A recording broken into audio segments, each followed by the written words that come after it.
क्या अब राहुल गांधी चुनेंगे सीबीआई, ईडी और चुनाव आयोग के मुखिया? लेकिन इसके लिए इनको नेता प्रतिपक्ष का जो पद है वो एक्सेप्ट करना पड़ेगा। 10 साल बाद ऐसा मौका आया है। इतनी ज्यादा सीटें लेकर आई है कांग्रेस। पिछले 10 साल से ये नेता प्रतिपक्ष का जो पद है वो खाली था। रिमझिम के 5 पॉइंट्स में देखिए, नेता प्रतिपक्ष बनकर आखिरकार राहुल कितने ताकतवर हो जाते हैं अगर हाँ कह देते हैं इस पद के लिए। तो दूसरा, ये जो लीडर ऑफ ऑपोजिशन यानी नेता प्रतिपक्ष होता है, उनके क्या अधिकार होते हैं और उनको क्या सुविधाएं दी जाती हैं। तीसरा, पिछले 10 साल से आखिरकार ये पद क्यों खाली था। चौथा, कौन कौन रह चुका है नेता प्रतिपक्ष। और पांचवा, अगर राहुल नहीं बनेंगे तो फिर आखिरकार ये पद के लिए कौन कौन प्रत्याशी हैं। तो नमस्ते, मैं हूं रिमझिम जेठानी और आप रिमझिम के 5 पॉइंट्स देख रहे हैं। सबसे पहले आपको यही समझना है कि आखिरकार अगर राहुल गांधी ये नेता प्रतिपक्ष का पद स्वीकार कर लेते हैं तो राहुल गांधी कितने ताकतवर हो जाएंगे। तो देखिए, CWC में फैसला फाइनल हो गया है कि हम चाहते हैं, प्रस्ताव पारित हुआ है कि राहुल गांधी को ही बनना चाहिए। जितने भी दिग्गज नेता हैं CWC, या मैं आपको बताऊं कांग्रेस के, उन सब ने फैसला ले लिया है। अब बस राहुल की हाँ बाकी है। और मैं आपको ये बता दूं, 2014 से लेकर 2024 तक ये नेता प्रतिपक्ष यानी लीडर ऑफ ऑपोजिशन का पद खाली रहा है। ये क्यों खाली रहा है वो मैं आपको आगे बताऊंगी। यानी 10 साल से ये पद खाली था, लेकिन इस बार मौका है कांग्रेस के पास, क्योंकि दूसरे नंबर की पार्टी है, विपक्ष की सबसे बड़ी पार्टी है 99 सीटों के साथ। तो देखो, अगर राहुल गांधी ने ये पद स्वीकार कर लिया, प्रस्ताव जो CWC ने पारित किया है उस पर हामी भर दी, तो मैं आपको बता दूं, नेता प्रतिपक्ष अगर CBI, ED यानी जितनी भी केंद्रीय जांच एजेंसियां होती हैं उनकी कमेटी में शामिल होते हैं, तो यानी राहुल गांधी के पास राय देने का अधिकार होगा कि CBI, ED और जितनी भी जांच एजेंसियां हैं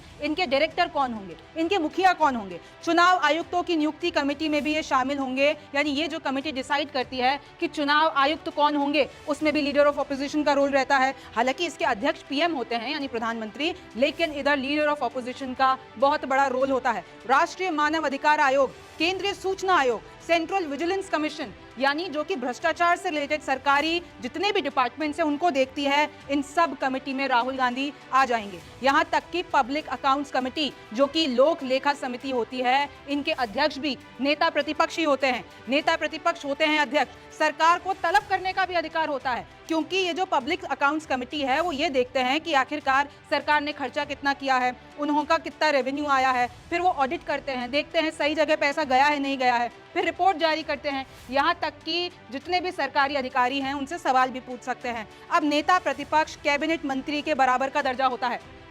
स्पीकर सदन में देते हैं प्राथमिकता। कैसे कि अगर स्पीकर जो होते हैं, लोकसभा स्पीकर होते हैं, अगर सदन में बहुत सारे सांसद कुछ ना कुछ बोल रहे हैं, 15-20, और अगर नेता प्रतिपक्ष खड़े हो जाते हैं तो फिर उनको प्रायोरिटी मिलती है। विपक्ष का चेहरा होते हैं, पूरे विपक्ष का चेहरा होते हैं। यहाँ तक कि सदन में जो कक्षों का बंटवारा होता है उनमें भी उनकी राय ली जाती है। आसपास कौन बैठेगा, अगली वाली रो में, पिछले वाली रो में उनके कौन कौन बैठेगा, इस बात का भी फैसला राहुल गांधी लेंगे अगर नेता प्रतिपक्ष की जो भी पोस्ट है ये वो एक्सेप्ट कर लेते हैं।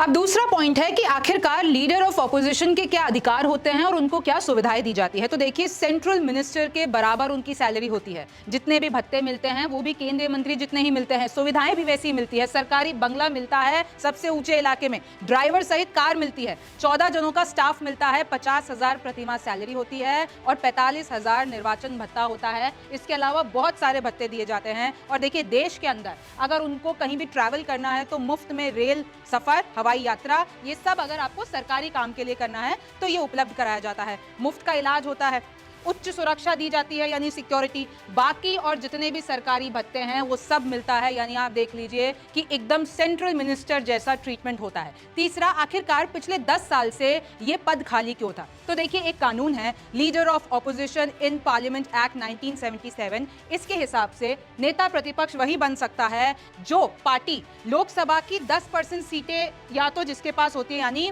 अगर 55 सीटें जिसकी भी आई है, जो भी दूसरे नंबर की पार्टी है, उस पार्टी का नेता प्रतिपक्ष हो सकता है। आपको पता है 2014 में जब लोकसभा चुनाव हुए तो कांग्रेस ने सिर्फ 44 सीटें जीती। 2019 में जब हुए तो कांग्रेस के खाते में 52 सीटें आई और चाहिए कितनी होती है, 55। तो औपचारिक तौर पर देखें, ऑफिशियली देखें तो ये जितने भी 10 साल थे, इधर औपचारिक तौर पर कोई भी नेता प्रतिपक्ष नहीं था। लेकिन हाँ, जो विपक्ष को लीड करता है, जो अगुवाई करता है, तो 2014 में मल्लिकार्जुन खड़गे ने की अगुवाई और 2019 में अधीर रंजन चौधरी ने की। लेकिन ऑफिशियल LOP कोई भी नहीं था। और अब क्योंकि कांग्रेस की 99 सीट्स आई है, एक निर्दलीय उनके साथ शामिल हो गया है, यानी 100 जने तो देखिए दूसरे नंबर की पार्टी है बीजेपी के बाद, तो इसलिए इस बार एलओपी कांग्रेस ही बनाएगी।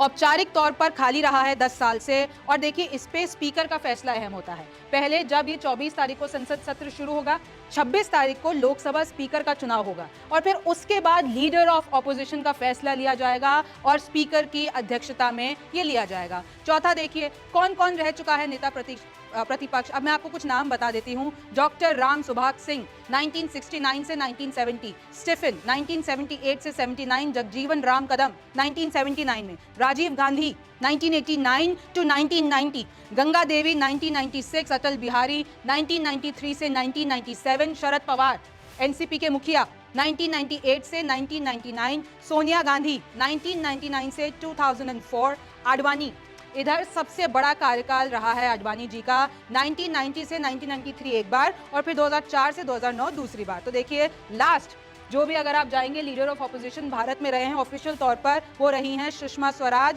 2009 से 2014 तक। तो ये लास्ट कार्यकाल रहा है। अब देखिए इसके बाद से अभी तक कोई भी ऑफिशियल नहीं था, और 8 बार ये खाली रह चुका है विपक्ष के नेता का ये पद।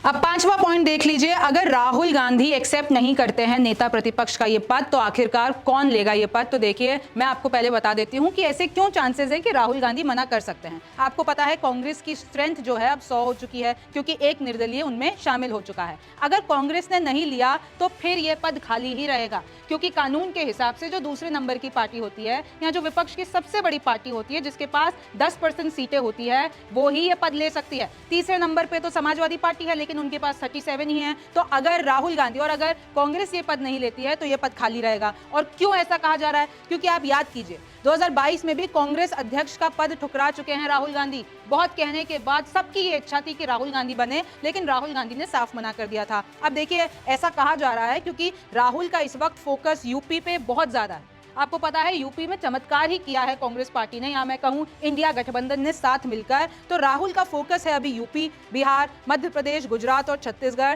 की उधर कांग्रेस के संगठन को मजबूत किया जाए। तो क्योंकि इधर फोकस है, अगर वो एलओपी बन जाते हैं यानी लीडर ऑफ ऑपोजिशन बन जाते हैं, तो लोकसभा में उनको ज्यादा वक्त बिताना पड़ेगा। तो कहीं ऐसा ना हो संगठन के चक्कर में, यानी उनको मजबूत करने के चक्कर में वो ये पद ठुकरा दे और नहीं ले। संगठन पर ज्यादा ध्यान नहीं देना संभव हो पाएगा अगर वो लीडर ऑफ ऑपोजिशन बन जाते हैं। तो अगर राहुल गांधी मना कर देते हैं तो देखिए जो कतार में है वो कौन कौन है। सोर्सेज से हमें खबर मिली है शशि थरूर, गौरव गोगोई, कुमारी सैलजा, मनीष तिवारी, इनमें से कोई भी एलओपी हो सकता है। अब देखिए राहुल गांधी ये पोजीशन एक्सेप्ट करते हैं या नहीं, ये तो हमें 26 जून के बाद पता चलेगा, क्योंकि जब चुनाव होगा या 26 जून को ही पता चल जाए। और आज राहुल गांधी का जन्मदिन भी है। अब पता नहीं ऐसा कौन सा सरप्राइज उन्होंने रख रखा है खुद के लिए ही, जनता के लिए ही, वो क्या करते हैं। लेकिन जो भी लीडर ऑफ ऑपोजिशन बनेगा उनको ये सारी सुविधाएं, ये सारे अधिकार होंगे और सरकार में उतनी ही अहमियत होगी। आप न्यूज़ 24 देखते रहिए, रिमझिम के 5 पॉइंट्स देखते रहिए। मैं हूं रिमझिम जेठानी, फिर मुलाकात होगी।